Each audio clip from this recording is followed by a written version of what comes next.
আমি গরম গরম পাস্তাটা খেয়ে দেখে নিচ্ছি কেমন হয়েছে।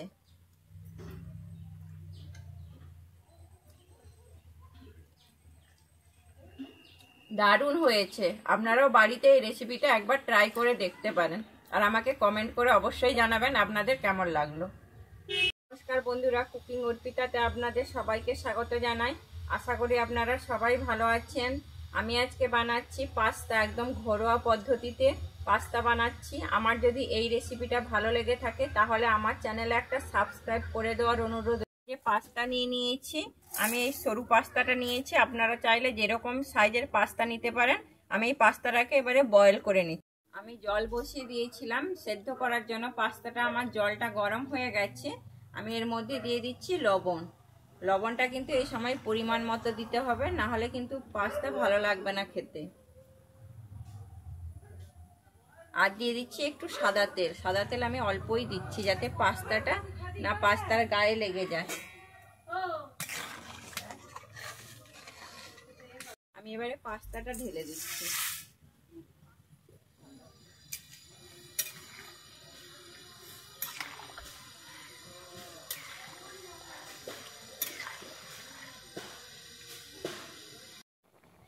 আমি পাস্তাটা সেদ্ধ হয়েছে নাকি দেখে নেব। পাস্তাটা দেখার সব থেকে সহজ পদ্ধতি এরকম তুলে হাত দিয়ে একটুখানি টিপলেই বোঝা যাবে। আমার পাস্তাটা হয়ে গেছে, আমি এবার নামিয়ে নিচ্ছি।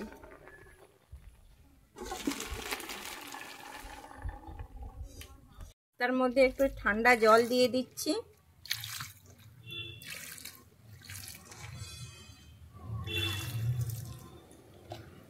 দিয়ে আমি একটু সাদা তেল মাখিয়ে নিচ্ছি।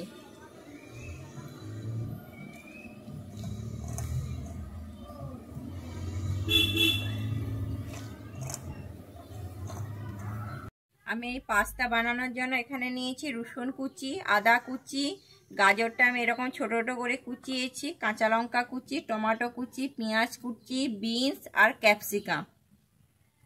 আমি কড়াতে আবারও সাদা তেল দিয়ে দিচ্ছি।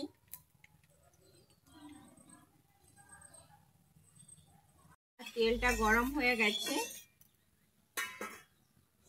আমি এর মধ্যে এবারে দিয়ে দিচ্ছি রসুন কুচিটা। রসুন কুচিটা আমি আগে দিয়ে দিচ্ছি।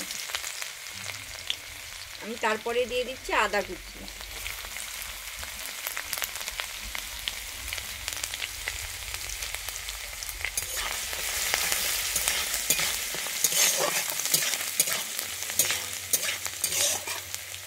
আমি এর মধ্যে এবার দিয়ে দিচ্ছি কাঁচা লঙ্কা কুচি। আমার আদা রসুন কাঁচা লঙ্কাটা ভাজা হয়ে গেছে। আমি এবারে দিয়ে দিচ্ছি পেঁয়াজ। আমি এখানে একটা পেঁয়াজ কুচিয়েছি, পেঁয়াজটা দিয়ে দিচ্ছি।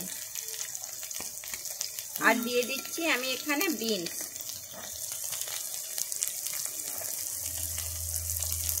আর দিয়ে দিচ্ছি গাজর।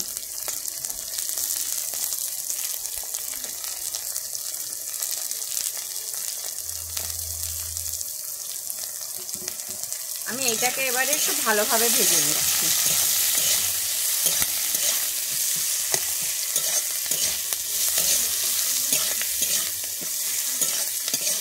আমার বিনস আর গাজরটা ভাজা হয়ে গেছে। আমি এর মধ্যে এবারে দিয়ে দিচ্ছি ক্যাপসিকাম আর দিচ্ছি টমেটোটা।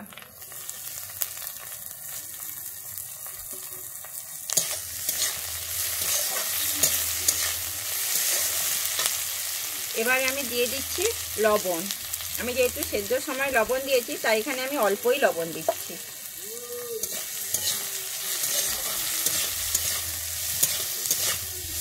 আমার টমেটোটা বেশি ভাজিনি, কারণ ক্যাপসিকামটা বেশি ভাজলে এখানে টেস্ট চলে যায়। আমি এরপরে আমি দিয়ে দিচ্ছি একটা টমেটো আমি পেস্ট করে নিয়েছি, ওইটা দিয়ে দিচ্ছি। টমেটো পেস্টটা দিলে খেতে খুব সুন্দর লাগে। আর এখানে কাশ্মীরি লঙ্কার গুঁড়ো 1 চামচ। আমি এটা কালারের জন্য নিচ্ছি, এটা কিন্তু ঝাল হবে না। আমি এরপরে দিয়ে দিচ্ছি এখানে টমেটো সস।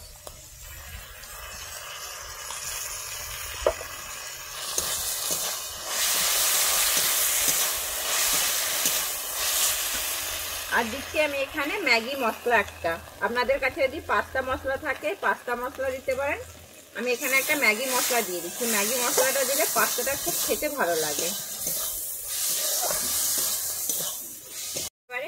পাস্তাটা দিয়ে দিচ্ছি।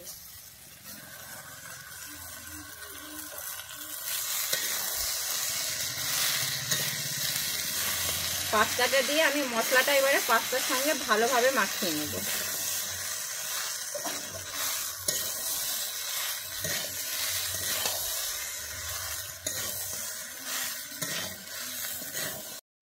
পাস্তা আমার রেডি, আমি এবার নামিয়ে নিচ্ছি।